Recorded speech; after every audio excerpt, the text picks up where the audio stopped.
Assalomu alaykum hammaga. Bugun Pinduoduo ilovasi haqida gaplashamiz.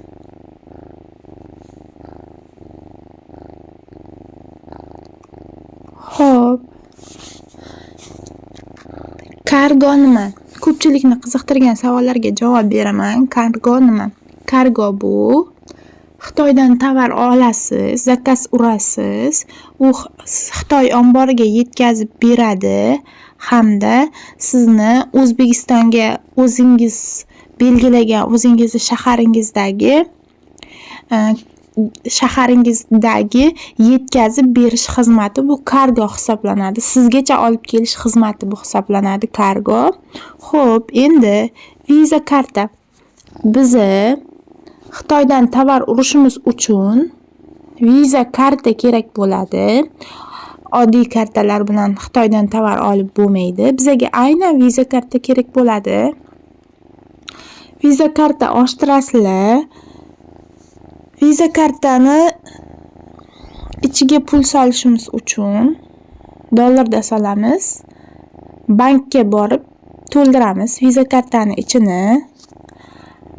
Agarda sizlarda ham viza karta, ham Humo yoki kartasi bo'lganda, agar misol uchun men hozir Uzum bankdan Uzum viza kartasini zakaz qilganman, undan boshqa Humo kartasini zakaz qilganman. Ikkalasini bitta paytda zakaz qilganman.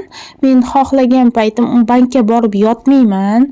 O'zimni Humo kartamni to'ldirib, viza kartaga shunday komissiyalarsiz o'tkazma qilishim mumkin.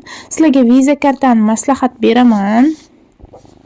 Aynan ham Humo ham viza kartani birdaniga olishlaringizni yoki bo'lmasa o'zlaringizni nomlaringizda bo'lsa ilova ochasizlar, Uzum bank ilovasini ochasizlar.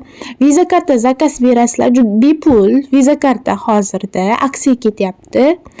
Hamda Uzum bankka ulanib, o'zlaringiz nomlaringizdagi kartani kirgizib o'tkazma qilish imkoniyati mavjud. Endi shaxsiy kod nima? Biz shaxsiy kodimizdan qanday foydalanamiz?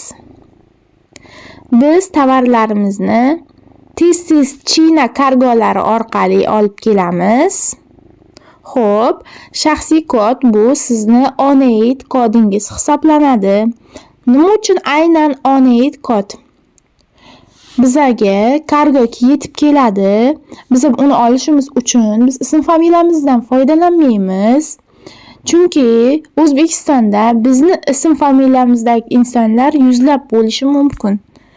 Shuning uchun faqat o'zingiz foydalana oladigan onaid kodni aytib, siz o'z mahsulotingizni olasiz. Endi keyingi darsimizda onaid ilovasidan ro'yxatdan o'tish tartibi haqida gaplashamiz.